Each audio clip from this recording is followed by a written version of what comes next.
Salve, aposentados ricos, sejam todos muito bem-vindos aqui ao episódio... 55? Não, 4. Opa! Ih, Júlio! Ih, já tô acelerado. Não é mais ou menos. O nosso contador tá acelerado. Final de ano aí já tá chegando. Agora nós estamos perdidos. Não, é 54. Nossa referência se perdeu, não tem mais eu já salvação. não sei mais. Eu não sei mais o que dizer agora depois dessa aqui. Vamos tomar mais café. Eu e o Alexandre errar o número... Né? É mais do que previsível, é quase que certo. Agora o Júlio errar o número, Vitor de Deus. Não pode. Tô preocupado aqui agora.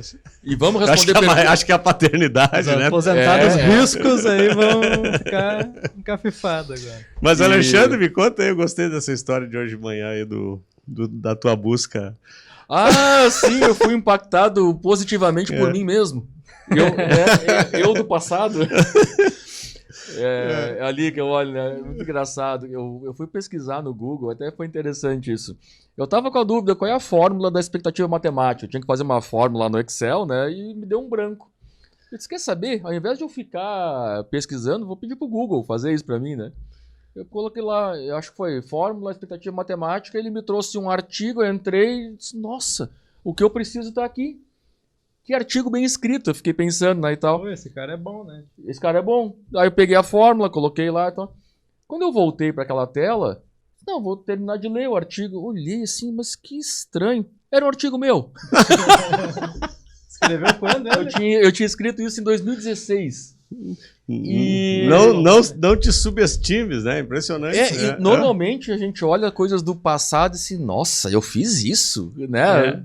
E dessa vez eu fui impactado positivamente. Foi bem engraçado isso, né? Tu sabe que eu tive essa mesma sensação, não sei se vocês vão lembrar, logo lá mais no começo da Focalize, eu sempre escrevia um artigo todos os domingos e mandava no blog lá, mandava no blog e acabava mandando esse artigo para nossa lista de e-mails, né? E acho que eu fiz isso durante uns 2 anos, né? Dava um trabalho do cacete, né? Mas valeu a pena porque ele acabou criando um engajamento da nossa audiência na época e tal, a gente estava começando. E aí eu estava dando uma folhada, vendo arquivos antigos, né? Daí acabei caindo lá no blog, né? E aí eu olhei assim... Até não escrevia tão mal assim, né? Viu só? Então, daí a gente se subestima de vez em quando, né? É bem interessante isso. Mas então foi uma experiência bem agradável, né? 2016, são 8 anos atrás, né? E é joia, que ainda é válido esse conteúdo. Eu li todo ele, me lembrei de coisas que a gente falava. E tu escreveu pro Infomoney, né? Sim, pro Infomoney era falando, e bem interessante isso, como a gente monitora o desempenho de robôs. Até foi engraçado. Agora, antes da gente começar a gravar, né, mesmo mostrei pro Júlio, o robô que eu tenho rodando lá em conta real acabou de fazer uma boa operação no dólar. E esses aprendizados lá de 8 anos atrás, ou de muito mais ainda... eles ainda são válidos. Então, isso me remete, André Júlio, para o nosso episódio do longo prazo. Tudo que a gente constrói, tudo que a gente faz em direção a um objetivo, é um tijolinho a mais, é um pouquinho de areia, é um não sei o que. Ele vai se criando, se eu faço coisa boa, se eu faço coisa ruim. Né? Quando tu vê, 8 anos atrás, 8 anos depois, os conceitos que estão naquele artigo, que eu não inventei, eu só reuni, né? Eles continuam sendo válidos, continuam sendo úteis e me ajudando. Né? Então é engraçado que eu escrevia para o público em geral, mas na verdade eu estava escrevendo para mim. Não, o mais legal foi tu chegar no artigo, mas tá bom esse artigo aqui. Mas quem é que escreveu esse? Eu mesmo! E não tinha ChatGPT na época, hein? Que legal. Lembra, a gente escrevia do zero mesmo. Escrevia. ChatGPT, isso. Ficava ali horas escrevendo, revisando. Hoje a gente não sabe usar direito ainda, né? Imagina na época. É verdade. Então, bem joia, né? Gostei. Gostei de mim do passado. Bom, pessoal, como vai ser o último episódio da temporada 2 do Aposentado Rico, né? A gente está fechando hoje 2024 agora. E a gente recebe muitos questionamentos em inbox lá, o pessoal acaba escrevendo para nós, fazendo pergunta. Uns comentam no vídeo, outros mandam direto. Outros mandam direto, fazem perguntas e tal. E a gente achou que algumas questões faziam sentido a gente trazer para o público em geral, porque eu acho que, em certa medida, ajuda todo mundo. Né? Pode ser uma pergunta dirigida a nós por um ouvinte, mas quando ela faz sentido para todos, né? Então eu achei interessante, ao invés da gente falar de um tema específico hoje, a gente trazer alguns desses questionamentos. Bora. Obviamente, a gente trouxe algo ligado ao que a gente fala aqui, né? Até para fazer sentido temporal isso, né? Então... Mas dúvidas que a gente sente pode ser de várias pessoas, né? Com certeza. A gente selecionou essas. E até um recado pro pessoal que manda perguntas, aliás, obrigado a todos que mandam pergunta, né? Não tem pergunta burra, tá, gente? A gente olhou as perguntas lá, não teve nenhuma que a gente teve que descartar. Essa pergunta não faz sentido. Todas elas fazem sentido. É impressionante isso, né? E assim, eventualmente, será que a minha pergunta vai ser respondida? É que a gente pegou temas que a gente achou mais gerais, né? Então, não é que a sua pergunta não vai estar aqui hoje que não era boa, né? Então, é nesse sentido que o Alexandre... isso aí. E perguntas que a gente nem imaginava que... Nossa, como é que a gente nunca respondeu isso, né? E vou dizer, teve essa primeira pergunta aqui que eu recebi do José Renato, ela é bem legal, porque ela foi retirada de um dos episódios que eu mais gostei de fazer, que foi o episódio 3. Morrer com Zero. Quando a gente falou do Die of Zero, que é o Morrer com Zero. Na época, esse livro não tinha no Brasil. Foi uma sugestão lá do Marcos Vinícius. Ele viu o livro e disse: vocês tinham que debater esse livro e tal. Daí a gente foi atrás. Bem, né? E a gente encaixou aqui. Eu achei sensacional o conceito do livro. Hoje está espalhado, depois que o Perini debateu o livro nos Sócios, né? Lá no podcast deles. Eu já vi, no mínimo, mais umas 10 resenhas de gente diferente falando do livro. E quem foi o primeiro a falar do livro no Brasil? André Momberger. Alexandre Wander e Júlio Freilich, né? Então, o pessoal nos copiando, né? Eu só. E aí, até baseado no conceito daquele episódio, que o José Renato mandou uma pergunta que eu achei bem instigante, inclusive. E eu até vou dividir ela em 2 etapas aqui, porque eu acho que ela merece ser dividida. A primeira pergunta dele é: como a cultura e a sociedade pode influenciar a nossa percepção sobre a riqueza e o consumo? Tá. E, em certa medida, a gente vem falando disso em vários episódios. No último, inclusive, a gente debateu um pouco, né, a questão dos casais, né, de como é que o dinheiro funciona dentro. É o lugar que tu escolhe para morar, né, a gente tava falando. E aí, como é que a cultura impacta isso, né? Como é que o conceito daquela sociedade vai influenciar a forma como tu pensa e vai te comportar em relação a dinheiro e acumulação de riqueza. Então, a gente vai ver algumas sociedades onde isso é muito latente. A sociedade americana, por exemplo, é uma sociedade de alto consumo, é uma sociedade... eu já não vejo a questão de acumulação, né, Alexandre? Tu que morou lá há bastante tempo, vai voltar a morar a partir do ano que vem de novo. A questão da acumulação eu não vejo tão latente assim, mas a questão do consumo é um negócio bizarro, né? É interessante, né? A gente pega... Hoje a gente vê com mais... Está mais saliente isso. A dívida do governo americano, né? Agora, a dívida da população americana é absurda, né? Comparando até com o Brasil, o acesso a crédito é maior, o crédito é muito mais barato. E tu vê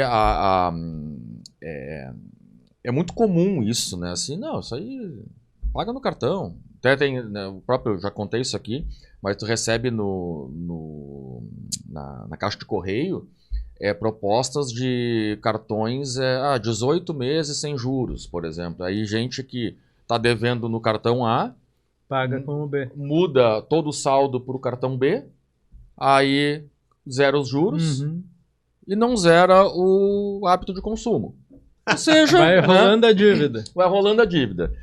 E fala mal do governo depois, né? Mas e aí vai fazendo. Tem um ponto interessante que tu acabou de falar, Alexandre, que é essa questão do consumo. E a gente iniciou com a cultura americana, que tem uma grande influência sobre outras nações. Brasil, por exemplo. A gente é bastante influenciado pelo modelo, pelo American Way Life, né? E a gente acaba, em certa medida, também adquirindo aqueles hábitos de consumo. Aí, isso falando da sociedade brasileira, né? Vamos para o outro extremo. Tu pega uma sociedade indiana, uma sociedade chinesa, que se toda aquela população, hoje, se somar os dois países, deve chegar perto de 3 bilhões de pessoas, tivessem a aculturação americana, ia faltar terra, né? Sim. O planeta não ia suportar o modelo americano de consumo. Né? Então, essa influência, ela até nem é tão boa assim, sobre esse aspecto. Sim. E aí, quando a gente vai para a Europa, a gente vê outra pegada.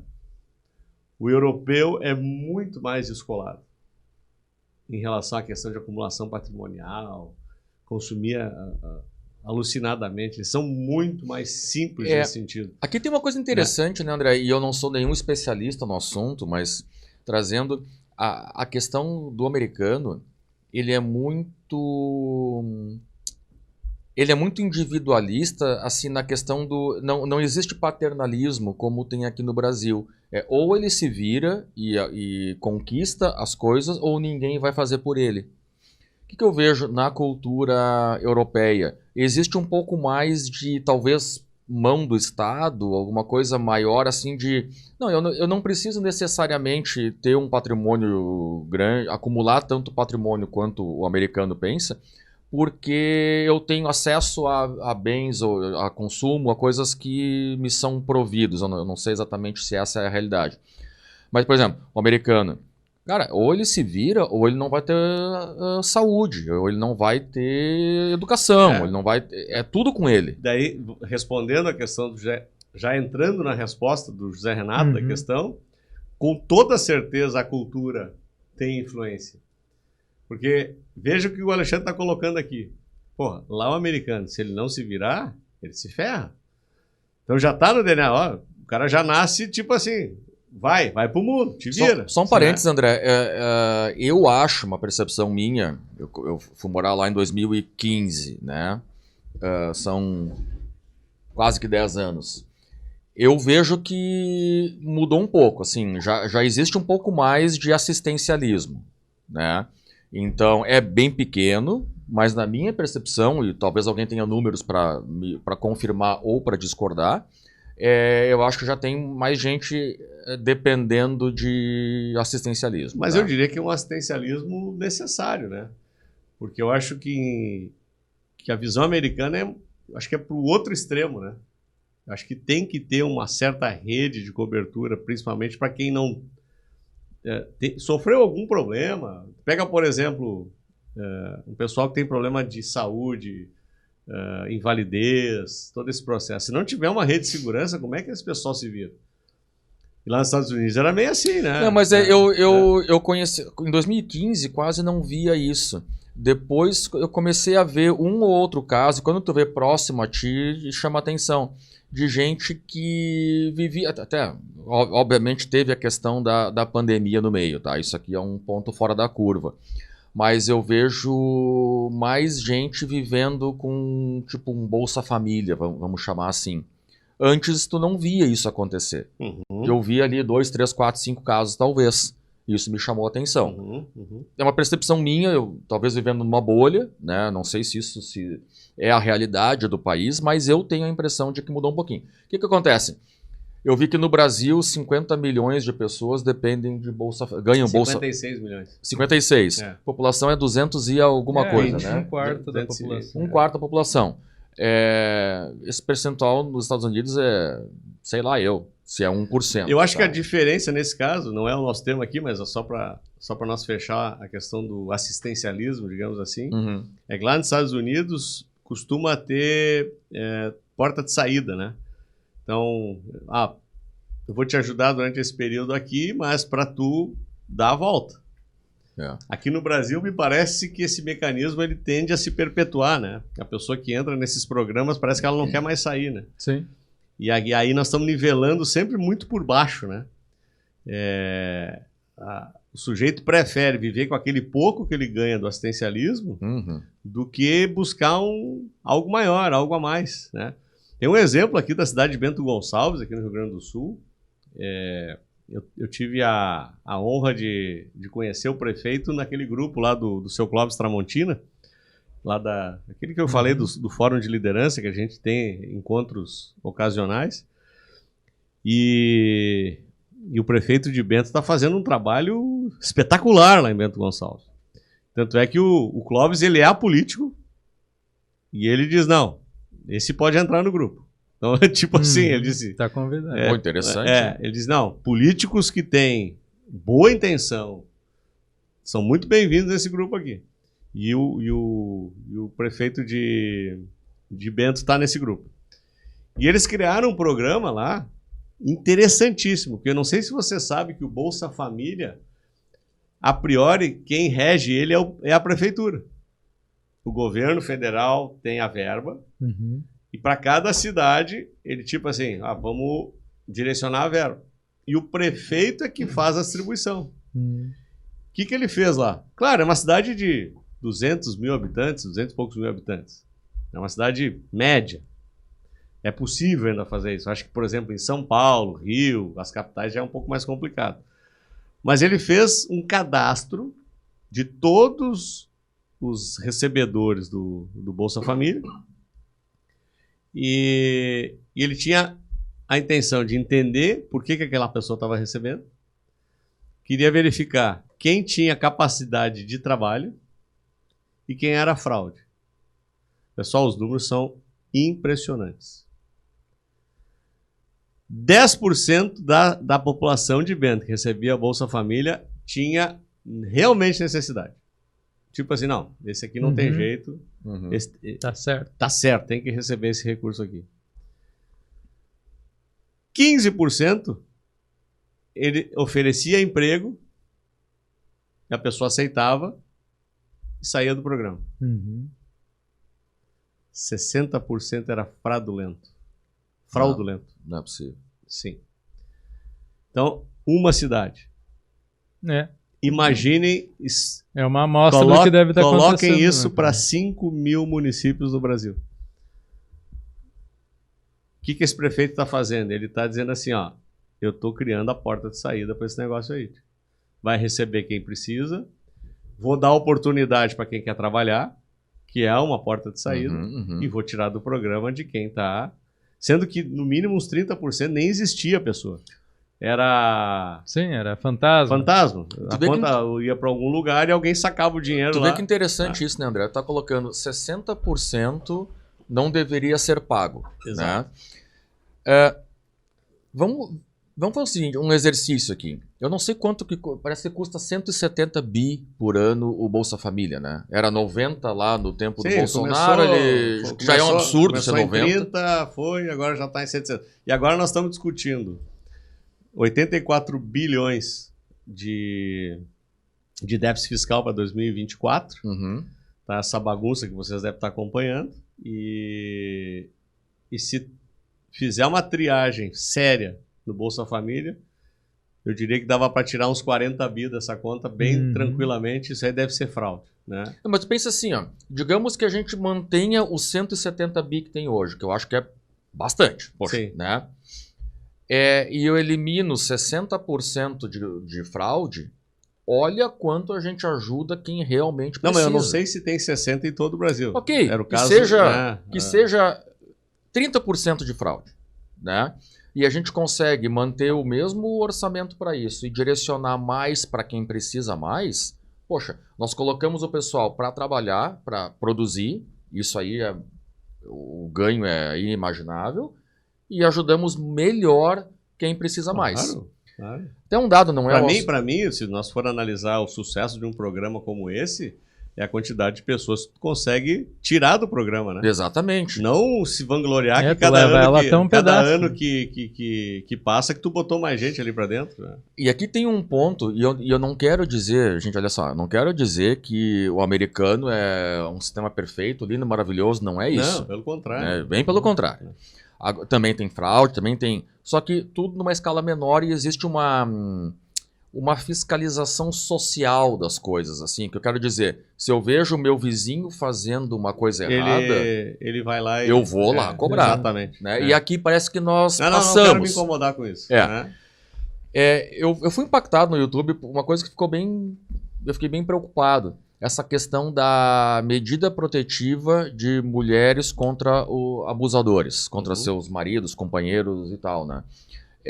Eu tenho 2 filhas. Poxa, me impactou, né? Imagina, tu ter preocupa, né? Me preocupo pra caramba. Em hipótese alguma pode haver agressão a uma mulher. Poxa, né? Normalmente, quase que todos os casos, o homem fisicamente é mais forte que a mulher. Não faz sentido isso. Enfim. E aí uma pessoa num podcast lá que eu estava assistindo, não sei de onde vem os números, ela disse, estavam falando sobre medidas protetivas abusivas, ou seja, fraude. Então uma mulher que, o cara foi engraçado, ele se separou, foi morar num condomínio, e aí ele namorou várias mulheres do condomínio. Opa. Tá, ele fez a bagunça lá. E uma Só o cara ele queria concentrar dentro do condomínio. Ele queria ficar famoso dentro do condomínio e conseguiu ficar. Sei que não é o ponto o assunto desse episódio, mas 3 anos depois de ele ter se relacionado com uma mulher, a vizinha de cima, ela entrou com uma medida protetiva contra ele. 3 anos depois. Uhum. E parece que tu só vai lá na delegacia, a mulher vai na delegacia e olha, o André tá me agredindo, sei lá, se é fisicamente, não moralmente. Nem provar muito. Assim. Não. E aí já sai uma medida protetiva. Ele não podia entrar no apartamento dele, porque ele mora a 7 metros dela. E a medida protetiva era de X metros, tá? Ele tem uma filha, um filho, não sei o quê, ele teve que sair do apartamento. Aí conseguiu, depois de 2, 3 meses, eu não sei qual é a condição financeira dessa pessoa também, 2, 3 meses conseguiu uma diminuição da ordem lá, da medida protetiva, não conseguiu cancelar ela, mais ou menos para ele poder ir morar no apartamento dele. E era assim, se estivesse na academia do condomínio e ela chegasse, ele tinha que sair. Não podia ter, né? Foram depois ver que era fraude. Olha o transtorno, né? Olha o transtorno, gastou com o advogado, não sei o quê. E a mulher que estava falando sobre isso, ela disse... mas a pessoa que denunciou de forma errônea foi punida, né? Aí eu não sei o que houve da punição. Sei que conseguiram cancelar essa medida restritiva, mas assim, levou meses, né? E esse cara com problema. Poxa, onde é que tu mora? Tu tem filho, não sei o quê. Ela disse, 90% dos casos são fraude. E eu não sei se esse número é verdadeiro, tá? Mas olha a situação que nós estamos. Quando uma mulher é agredida, ela precisa de um atendimento urgente. Não dá para deixar, eu vou ver. Não, a mulher vai continuar apanhando. Daqui a pouco ela é morta. Tem que ter um atendimento urgente. E aí o que ela comentou? Obviamente as equipes são insuficientes. Aí se eu tenho 10 casos e 9 são fraude, o que ela disse? A pessoa que o caso é verdadeiro tem que ter sorte para ser a primeira da lista. Porque eles vão atender 9 e ela vai continuar apanhando até chegar nela. Então o que eu quero dizer? Assim como no Bolsa Família, que 60%, nesse caso de Bento, 60% estão estragando o brinquedo, como eu costumo dizer, e não é brincadeira, mas, né? Na medida protetiva, 90% estão estragando. E quem precisa de atendimento não tem. O que eu quero dizer? Se a gente colocar aí, a pergunta é sobre questão cultural, né? Se a gente consegue... Deu uma volta agora. A pergunta do José Renato, nós já derivamos lá para... A volta que a gente deu aqui agora, a gente fraude. Saiu do planeta, foi para Vênus, Marte, agora... Mas voltamos, né? Estamos voltando para a Terra agora. Então estamos conectando. Que nós temos mais né? umas 5 perguntas ainda. E essa questão cultural... Pessoal, eu acho que nós não vamos conseguir terminar esse episódio aqui. Nós vamos terminar ele em janeiro. A gente tinha várias perguntas para responder, eu acho que vai ficar numa só, né? Não, se vocês não me segurarem, eu vou dar outra volta. Mas assim, voltando à questão cultural, olha só, se eu vejo que alguém está fraudando uma situação como essa, pegar esse exemplo, a mulher morava em cima e não sei o quê, poxa, os vizinhos sabem disso, cara. Mas ninguém denuncia. Não, é o meu dinheiro que está indo, é o meu... Daqui um pouco pode acontecer conosco isso. Poxa, né? Então a questão cultural impacta, assim, gigantemente. E só para fechar esse tema da questão mais distrital, que eu acho que isso eu invejo os Estados Unidos, porque aqui no Brasil a gente tem uma mania de federalizar, né? Parece que o governo central tem que fazer tudo, tem que ser o pai de todos, tudo mais. Lá nos Estados Unidos é justamente o inverso. O poder está na prefeitura. O prefeito manda mais que o governador e o governador manda mais que o presidente naquele estado. Tanto é que cada estado tem a sua própria Constituição. Né? E eu vi isso, um exemplo prático na nossa incorporadora lá, que a gente resolveu fazer um teste, o Júlio sabe disso, numa cidade chamada Port Charlotte, que é uma cidade que fica no Golfo do México, fica bastante próximo lá de Fort Myers, Naples. Na parte esquerda da que é uma região muito bonita. E essa cidade, especificamente, ela é uma cidade interessante porque ela tem vários pequenos canais e o americano gosta muito de ter seu próprio barco. Né? Então, através desses canais, ele consegue montar um pierzinho no fundo da casa. A garagem do carro da frente é do barco atrás. E é do barco atrás. Né? Tudo financiado. São pequenos canais, que se juntam com canais maiores. Né? É um lugar espetacular. E depois vai para o mar. E só para vocês entenderem o contexto, para iniciar uma construção lá nos Estados Unidos, você tem que ter um negócio chamado permit, que é a autorização da prefeitura para poder construir. Normalmente, lá em Ocala, em Citrus, que são as cidades que a gente está mais construindo, permit sai em 45 dias, é normal já. Se conhece o trâmite, tu entra com o projeto, as construtoras já sabem o caminho das pedras. Mas em Port Charlotte nós estávamos ainda aprendendo. Né? E não saiu o permit. Daqui a pouco nós vamos descobrir que a associação de moradores manda mais que a prefeitura. HOA. Então, olha a que nível chega o poder na mão do cidadão. Então, se a associação dos moradores olhasse para o nosso projeto e dissesse, não, vocês não vão construir essa casa aqui, nós não ia construir. Então, o dono da construtora que a gente contratou para construir lá teve que fazer amizade com a turma lá, que são o presidente da associação, o vice-presidente. Agora, levou 7 meses, o Júlio sabe, 7 meses o término, até nós conseguir entender o que estava acontecendo. E, André, até existem abusos, inclusive, dos HOAs, que são essas associações, né? Sim. Uma, até bem bizarro, mas o cara proibiu placa do Donald Trump durante a eleição. Sim. Né? Ou aquele que quer que, lá no caso, em Port Charlotte, tinha a placa do Trump por tudo. Provavelmente era pró-Trump. Né? Tu pode construir, mas tem que botar a placa do Trump na Exatamente, na porta. Então era o contrário. Existem alguns abusos aí, assim que... Tem outro caso interessante, que é um local um pouquinho mais rústico. E teve um construtor que disse assim, pessoal, por que a gente não constrói calçadas iluminadas, com ciclovias e tal, o pessoal andar de bicicleta assim? Sabe o que o presidente da associação respondeu? Tu quer ciclovia iluminada? Vai construir em Miami. Aqui nós queremos deixar roots. É isso aqui. E vai ficar daquele jeito. Não tem prefeito, não tem governador que vai mudar. Então é justamente o contrário. Mas aí, derivamos de novo, né? Vamos voltar para a pergunta do José Renato. Tu viu que eu não sou eu que dou volta. Tu tem direito a uma volta ao mundo também, Júlio. Só, já foi meia hora do episódio. E aí o que acontece?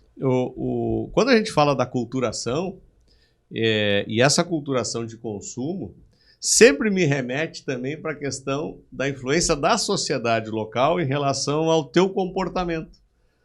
Que a gente sempre baixa a questão do status, né? Então eu preciso ter esse carro, eu preciso morar nesse condomínio, eu preciso botar meu filho naquela escola, eu preciso fazer aquela viagem. Né? E aí é a segunda parte da pergunta do José Renato, né? Ele pergunta, será que a busca incessante por bens materiais, consumo, é um reflexo da sociedade onde tu está inserido? Com certeza, né? Absoluta. E aqui, essa pergunta com o finalzinho da tua resposta de antes, olha que interessante, cara. Eu estava no carro com a minha mulher na sexta-feira passada e ela disse, eu preciso tal coisa. Daí, eu preciso é uma loucura. Aí eu disse para ela, olha só, não te criticando. É que a conta é conjunta, né? Ela tem que perguntar Não, mas nem era de... Era de comportamento, não era de compra. Eu disse para ela, vamos usar um pouco de PNL aqui. Quando tu diz eu preciso, tu já, na minha percepção, tu já está entrando devendo. Né? Agora, eu quero... Eu não vou dizer o que era o assunto, tá? Mas vamos supor, vamos pegar o caso, eu preciso trocar de carro para pegar um negócio de consumo. Não, peraí, mas parece que tu já tá devendo, porque eu preciso, aquela coisa. Não, eu quero trocar de carro. Legal. Que carro que eu quero comprar? Eu quero comprar o X. Boa. Quando eu vou comprar? Daqui a 6 meses. Eu quero comprar o X daqui a 6 meses. Pronto. Eu preciso trocar de carro, aquela coisa assim, cara, que carro que tem disponível para agora, né? E não sei o que.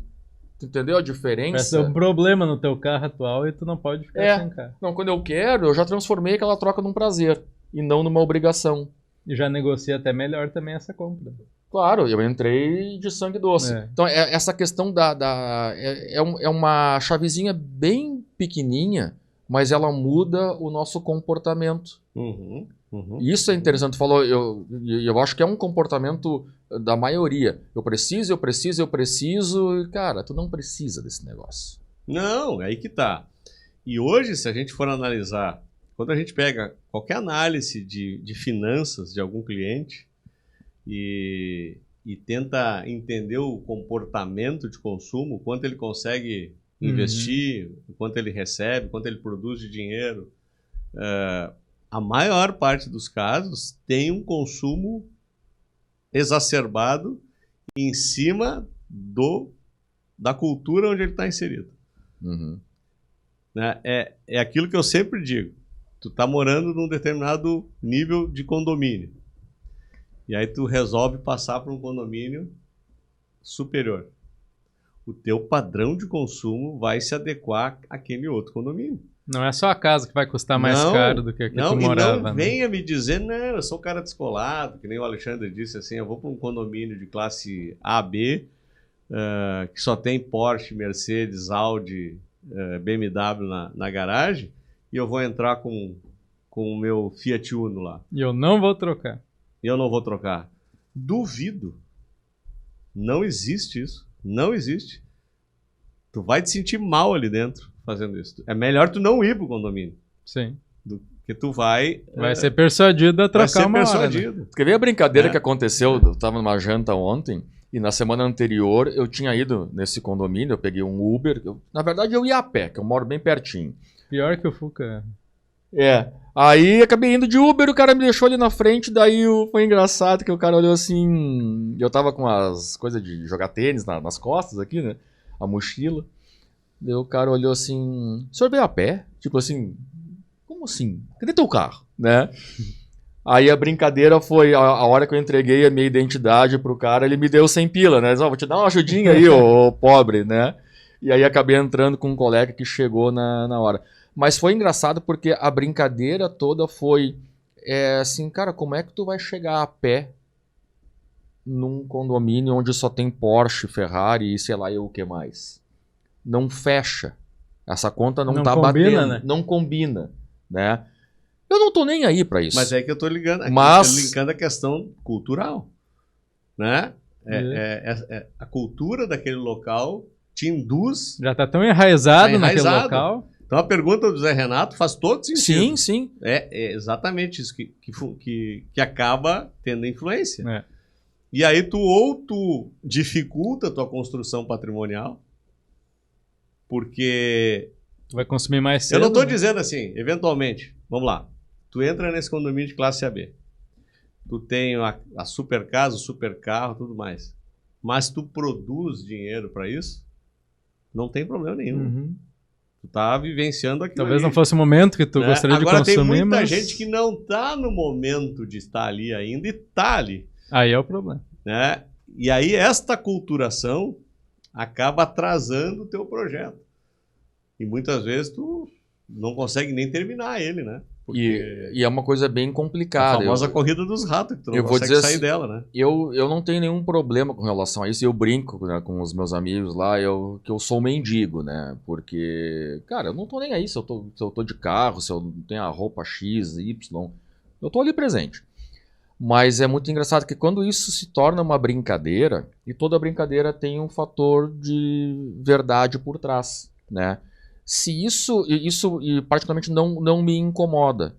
Mas como é que fica minhas filhas, minha esposa? Ou seja, se tu tá nesse ambiente, como é que tu convive? Se tu é a única pessoa onde isso não te incomoda, tu automaticamente tá fora dessa comunidade. Talvez não te incomoda, mas as amigas da tua filha vão ter o iPhone 16 lá e ela vai estar com o 11. E aí talvez ela se incomode. Talvez ela se incomode assim e tu fica fora do grupinho. Né? Então, isso é uma questão social e bem... muitas vezes, dependendo do contexto social que tu tá inserido, tu é expurgado mesmo. Tem isso. Tu é expurgado mesmo. Não é... Tudo bem, tu vai me dizer assim, ainda bem que eu fui expurgado desse bando de idiota. Né? Mas muitas vezes é onde tu tá inserido. E aí tu... E tu quer ver um negócio que acontece interessante? Eu não acompanho futebol. Tá? Já acompanhei muito, mas não faço nem ideia de quem joga no meu time. Então eu não consigo participar de conversas sobre futebol. Eu não sabia quem tinha ganho o Campeonato Brasileiro. Eu perguntei pro meu sogro, quem é que ganhou? Foi o Palmeiras ou foi o Botafogo? Mas ele tem que estar fora mesmo, né? O cara não saber quem ganhou o Campeonato Brasileiro. Eu não sei porque eu não acompanho. Agora, tu é um alienado com o total, então. Agora, do tênis, eu sei até quem fez mais game na temporada. É tênis. Porque é o que eu gosto. Né? É esporte de rico, né? É o riquinho, né? É o riquinho. Ele já tá se... É que tem uma questão assim, eu não tenho a mínima habilidade para jogar futebol. Assim, tu imagina alguém ruim, multiplica. Por muito. Mas não que no tênis tu seja muito melhor do que isso, né? No engana tênis, melhor. É que no tênis eu tento há muito tempo. Então eu sou só ruim. No futebol eu sou muito pior que ruim. Mas assim, o que acontece?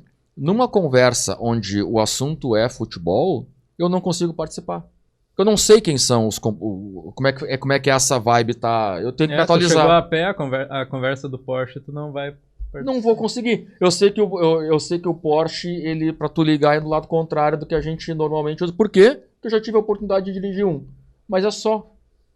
Acabou. Teu amigo do tênis. Não, e a gente acaba caindo em algumas armadilhas, né? Eu, recentemente, até fazendo uma meia-culpa, né? Lá em casa, nós tínhamos 2 carros. No começo tinha um só, né? No começo tinha um só, funcionava, porque a minha necessidade de carro é menor do que da Raquel. Quando a gente sai junto, tem um carro é o suficiente, evidentemente. E se eu precisava fazer uma viagem, uma visita a cliente, eu poderia usar um carro e ela dava outro jeito. Mas na época que nós estávamos com um carro só, ela ficava com o carro. Tu lembra, né? Eu ia a pé para o escritório. Trabalhava a pé. Eu levava, se eu não me engano, acho que era 11 minutos entre bater a porta da minha casa e abrir a porta do escritório. 11 minutos a pé. Sem contar que isso fazia bem para a saúde. Pois é. Depois resolvemos comprar o segundo carro, claro, traz uma comodidade e tudo mais, mas analisando friamente, não seria necessário. Mas aí nunca volta já para um só, né? Aí o que aconteceu? A Sofia estava fazendo estágio lá em São Leopoldo, e aí tinha montado um esquema de carona lá para ir e tal, voltar, nós não sabíamos se ela ia continuar no estágio ou não. E aí as amigas tudo ganhando carro dos pais, papapá, vamos dar um carro para ela, porque daqui a pouco se ela precisa, por causa do trabalho e tudo mais. Recém-completados, 18? 19, né? Ela, pra ter uma ideia, ela nem tinha feito a carteira, ela foi fazer carteira com 19. E aí resolvemos dar o terceiro carro para ela.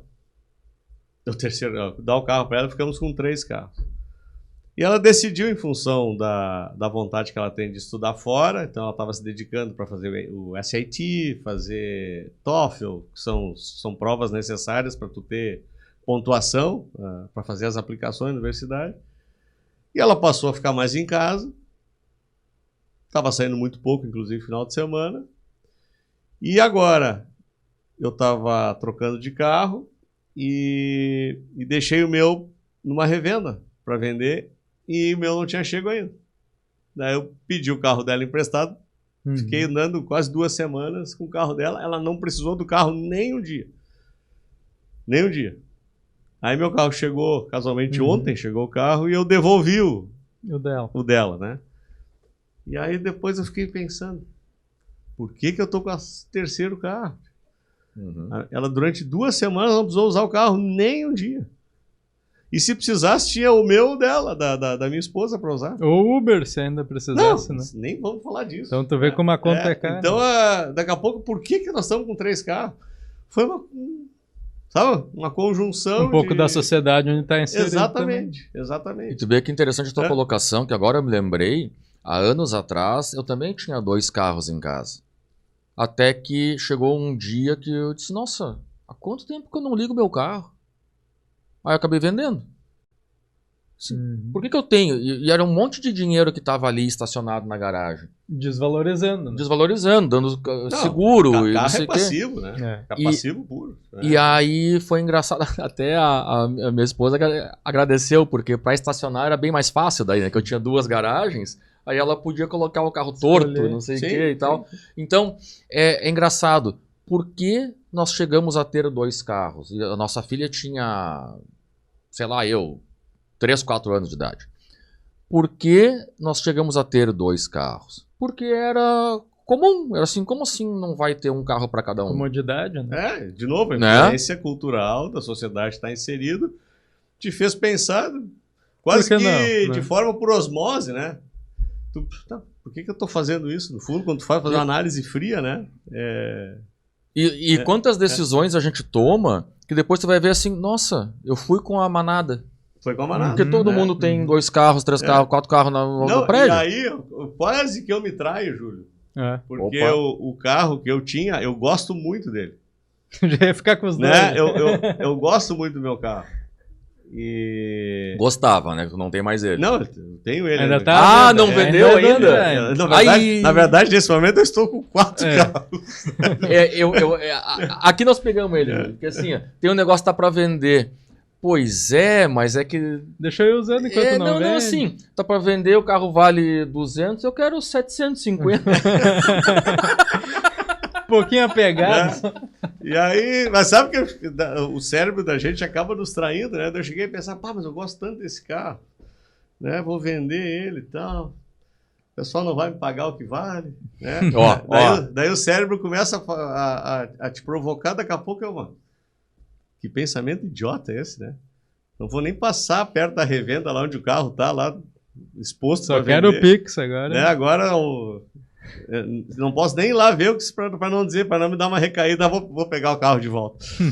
E olha que interessante isso que tu falou, e talvez vocês tenham que me interromper, que a gente tem que ir para as outras perguntas, né? Mas eu ouvi ontem hoje de manhã, eu vi um Reels lá do Barsi original, lá, né? Não a filha dele. Ele falando, ele não tem mais aonde gastar dinheiro. Os hábitos de consumo dele são tão normais, digamos assim, que não são compatíveis com a fortuna que ele tem. Aí ele até comenta assim, ele disse, no que eu vou gastar? Ele disse, eu já tenho acho que uns 40 pares de sapato. Ele brincou, né? 600 camisetas, por exemplo, ou camisas, coisa. Moro no apartamento de 300 metros quadrados. Onde é que eu vou gastar? Por quê? Ele sempre construiu ativos. O que eu estou pensando na coisa da questão do teu carro? Tu tem um apego àquele carro, não precisa do dinheiro dele para o teu patrimônio, tá tranquilo, mas ao mesmo tempo fica pensando, peraí, cara, é um passivo ali, por que eu não me despeço do carro logo, transformo num ativo? Como é que é o nome que se diz? Desapega, né? Desapega, né? Desapega. Então é uma questão interessante, porque no momento em que, se tu quiser ficar com esse teu carro, tu fica sem problema nenhum. É um prazer.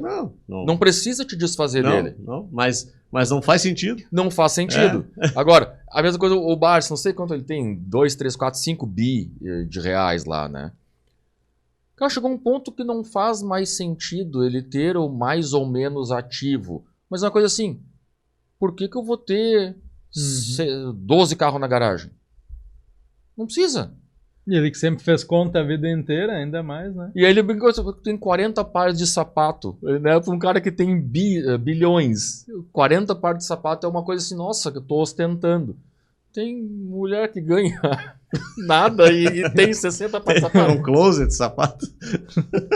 Então, a questão cultural é muito forte, né? Não, com certeza. E a gente se trai, isso é que é o interessante.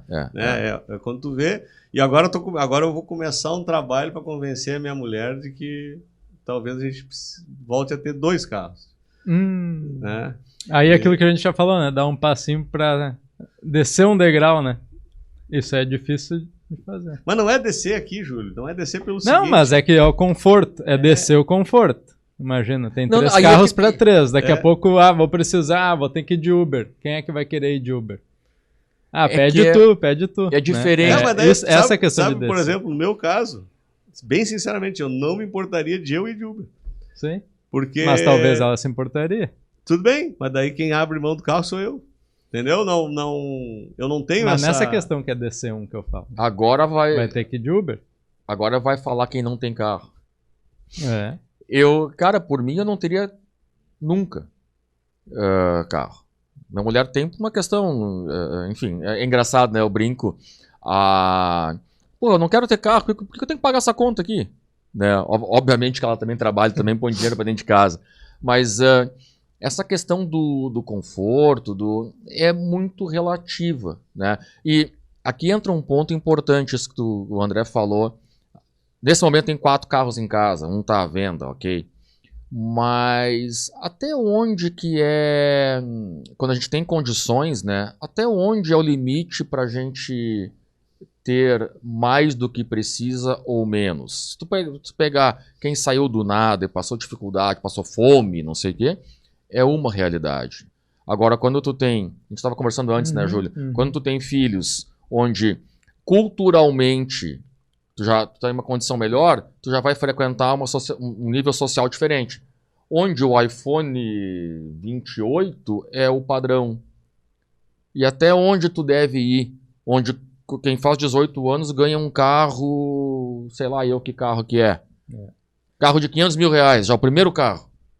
Como é que tu vive nessa... Como é que vai ser a criação dessa pessoa, né? Será que a gente, se tem condições, obviamente, será que a gente deve, culturalmente, né? Deve colocar nossos filhos em igualdade? Ou será que nós estamos estragando eles? Mas tu sabe que quando eu estava num projeto da Unifive lá em Porto Alegre, um dos acionistas, ele era brasileiro, mas morava nos Estados Unidos, ele era executivo do JP Morgan, e ele ganhava... Ele tinha um resultado anual bastante significativo como diretor do banco. Lá, quem chega nesse nível nos Estados Unidos ganha muito dinheiro. Muito bônus, né? Muito bônus.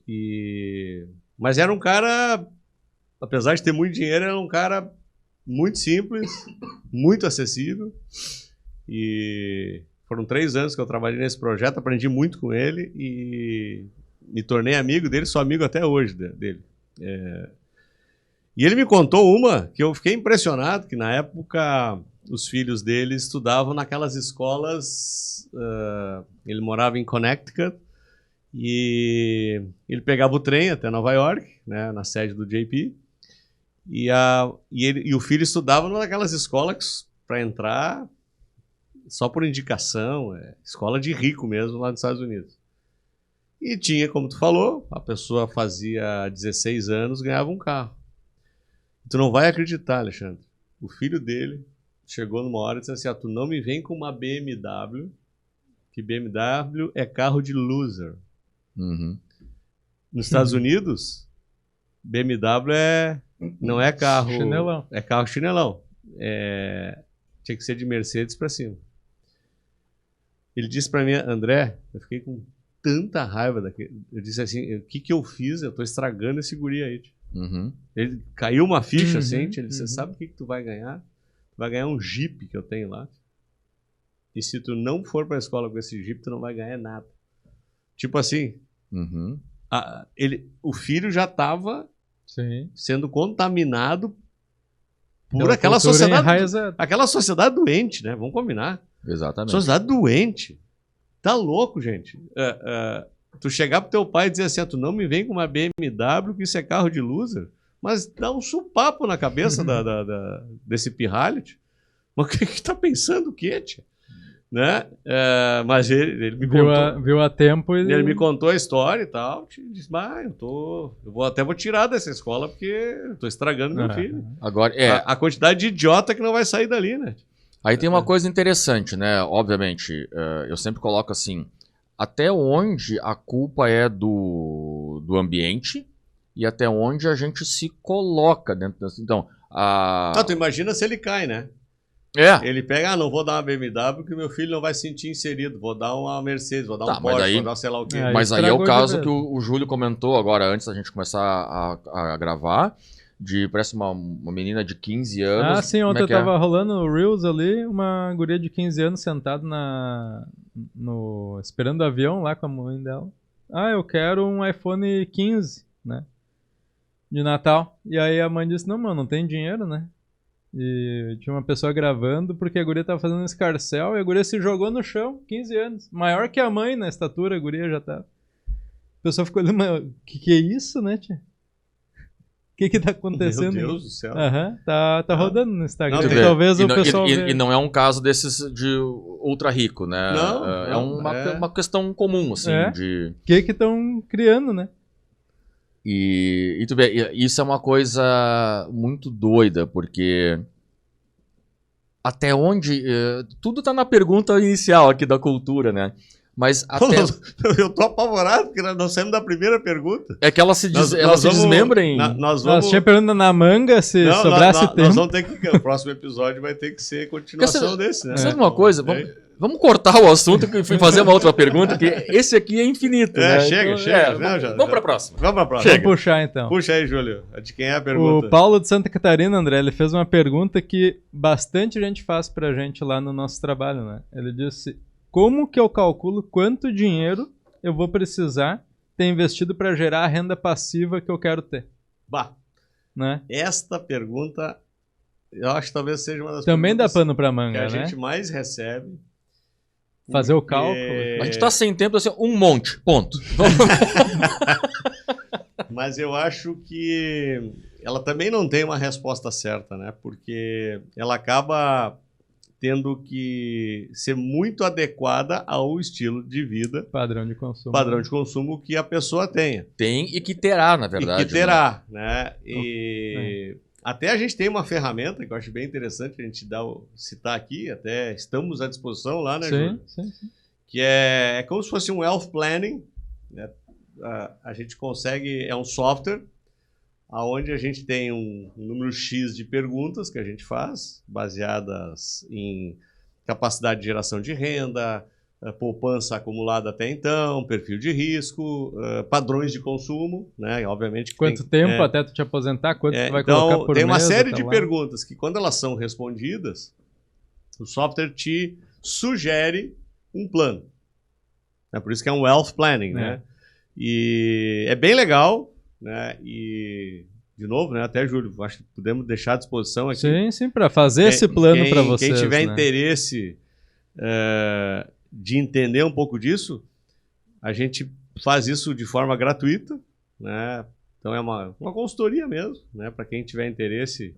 Obviamente, tiver com essa visão já de construção patrimonial de longo prazo, né? Não é simplesmente, quero saber. Não, estou olhando para isso e me interessa. Né? Então, é só nos chamar internamente que a gente pode fazer. Mas... acho que até respondendo um pouco matematicamente, um pouco mais técnico. Isso que eu ia sugerir. O que a gente sempre calcula, né? Muita gente diz, vamos dizer, atingir lá 1 milhão, juro de 1% para facilitar a conta, vou ter 10 mil na conta por mês, então de renda passiva. Muita gente faz esse cálculo. Esse cálculo, ele não está errado, mas ele está ligado lá ao morrer com zero, porque uma hora... esse patrimônio vai chegar a zero, né? Porque a inflação vai subindo, tu vai corroendo ela, então esse patrimônio vai diminuindo. O que a gente faz de conta é qual é o juro acima da inflação que tu consegue. Né? Então, hoje, especificamente, a gente tem títulos aí do Tesouro até IPCA mais 7, né? Então a gente desconta que não é renda, normal, né? Nós estamos vivendo um cenário anormal, onde tem uma crise nesse momento que a gente está falando nesse episódio no Brasil, onde as taxas de juros estão infladas. Né? Para quem tem condições, é um momento bem interessante para para botar dinheiro nisso, né? Mas é aquilo que o Júlio estava falando. Mas vamos lá, vamos falar de o que seria o normal, uns 4, 4,5. Né? Ou 5, para arredondar, né? Então aquele cálculo... Ao ano, né? Ao ano. Tá. Para facilitar o cálculo, 5. Né? 5 acima da inflação. Que o mercado americano usa 4. Vocês acham que isso é pouco? É que o mercado... lá nos Estados Unidos é difícil fazer mais que 4. Sim, né? sim. Né? Aqui no Brasil não é tão difícil. E 4 né? hoje, anos atrás, nem 4 fazia, né? Então, é por isso. Tá, né? 4 seria... Lá seria... já é forte. Já é forte. Já é o 6 nosso aqui. Tá, isso que eu queria saber. Beleza. Mas aqui antes, 1% ao mês dava 10 mil por mês, 120 no ano. Agora a gente já está falando de IPCA mais 5, 50 mil no ano. Né? E tu ainda tem que tirar imposto de renda disso. Sim. Né? Então vamos dizer que vá para 40 esse cálculo. Tu já vê como é 1/3 do 120 que a pessoa tinha feito o cálculo inicial. Né? Então muita gente cai nessa armadilha, 1 milhão, vou consumir 10 mil por mês. Tem que fazer o cálculo que uma hora vai acabar. Né? Então, eu quero morrer com 0, eu quero deixar patrimônio, eu quero estender esse meu patrimônio e ir retirando durante muitos anos. Talvez tu possa tirar 7. Não precisa nem tirar os 5 nem os 10, né? Mas tem que fazer muito bem essa conta e a gente tem o software lá para ajudar. Né? E pode chegar um determinado momento da curva, né, de acumulação que não vai ter problema de tu consumir um pouquinho do capital. Né? Então, o exemplo que o Júlio deu, vamos lá, 1 milhão. Só para virar a conta do bodegueiro aqui. 1 milhão, 1% ao mês, eu vou ganhar 120 mil por ano, que na prática são 40 mil.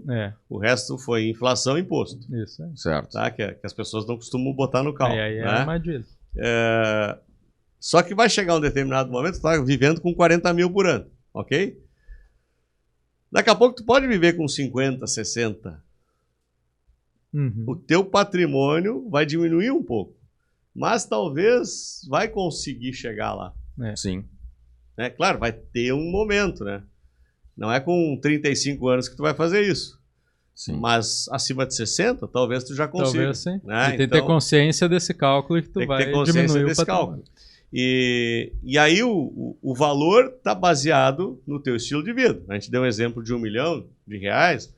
Tu vai conseguir viver com 40 mil por ano, que seria algo na faixa de uns 3.500 reais, né? Muito provavelmente não. Ainda mais vendo 1 milhão lá na conta, né? A vontade de... Então, qual é a conta que tem que fazer aqui?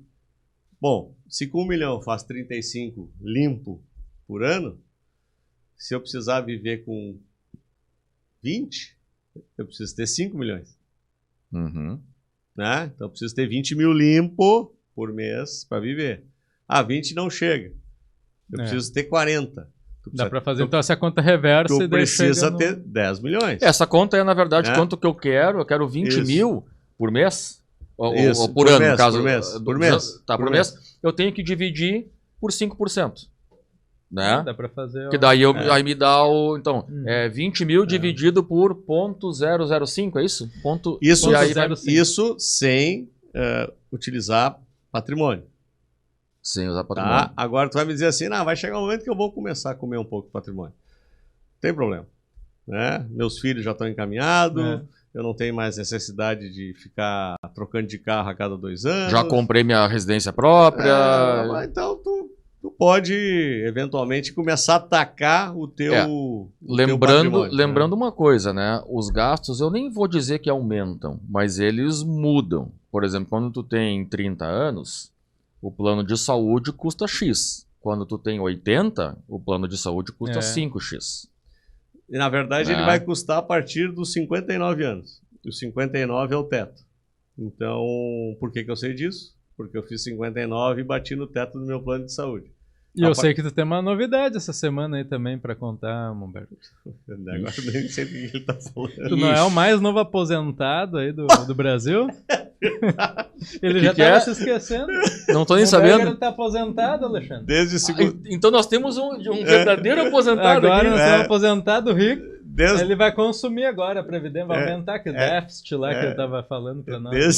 Desde segunda-feira eu estou aposentado oficialmente. Depois de 4 anos brigando na justiça lá, o INSS me aposentou.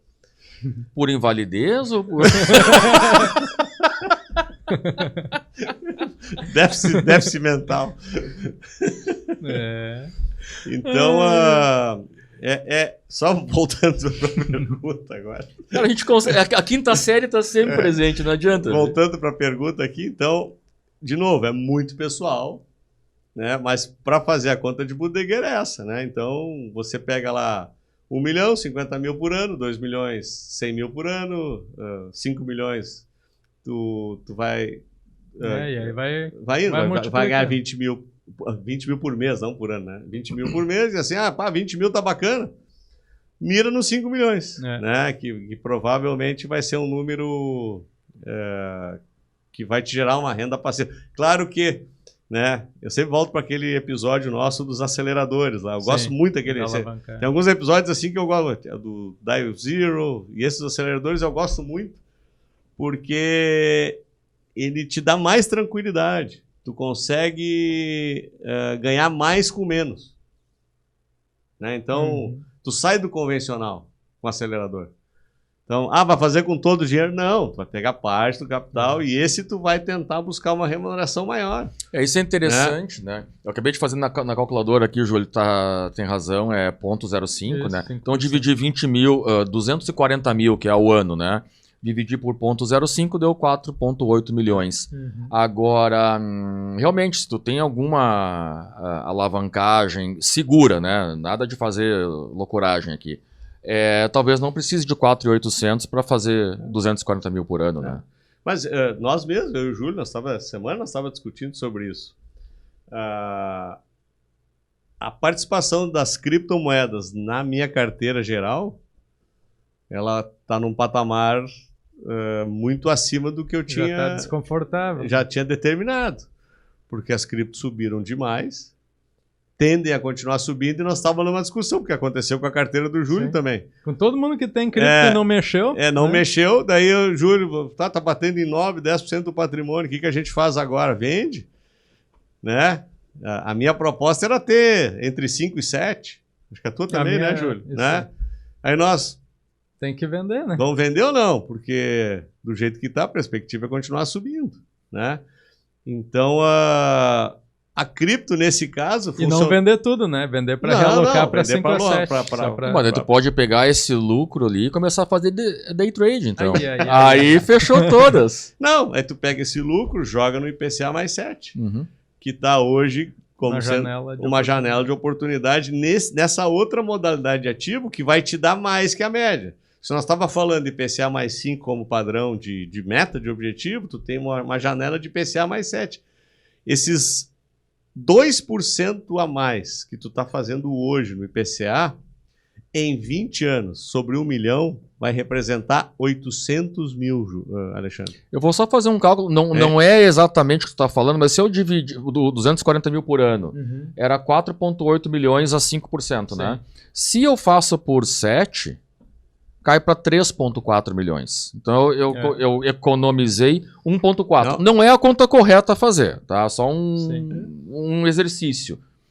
Mas assim, eu diminuí 1,4 milhões, eu não sei quantos por cento, dá uns 30% isso aqui, né? E aí me dá pena dos caras que estão fazendo esse planejamento financeiro lá na poupança. Que tem muita gente ainda fazendo. Não, se tu tá na poupança, esse número que a gente tá falando aqui, ele aumenta 2 vezes. Porque a poupança hoje é IPCA mais 2, né? O IPCA tá em 4,5, a poupança dá um 6,5. Não dá tudo isso. Dá menos até, dá IPCA mais 1 e alguma coisa. Tu tá muito atrasado na acumulação na poupança. Né? Quem tá deixando dinheiro na poupança não tem noção do que tá produzindo pro seu eu no futuro. E não só na poupança, previdência ruim de banco. Né? Então a gente vai longe. Tem vários ativos que são negligenciados. Isso é um problema, tá? A falta de educação financeira do brasileiro como um todo acaba te jogando em aplicações ruins por desconhecimento. E aí quando tu vai te dar conta, né? Passou lá 15, 20 anos, aí tu, nossa senhora. Agora é tarde. Esse desconhecimento é caro, né? Então, só voltando à questão desses 2% hoje a mais, em 20 anos, são 800 mil em 1 milhão, né? Então, 80% a mais, Júlio, em 20 anos. Pelo amor de Deus, gente. Como é que eu não vou dar bola para isso? Como é que eu vou negligenciar a minha estrutura de investimento em ativos financeiros? Isso faz toda a diferença lá na frente. E até o seguinte, André, nós estouramos o tempo, mas... Capaz. Isso fizemos 2 perguntas, né? 3, talvez. 2, 3.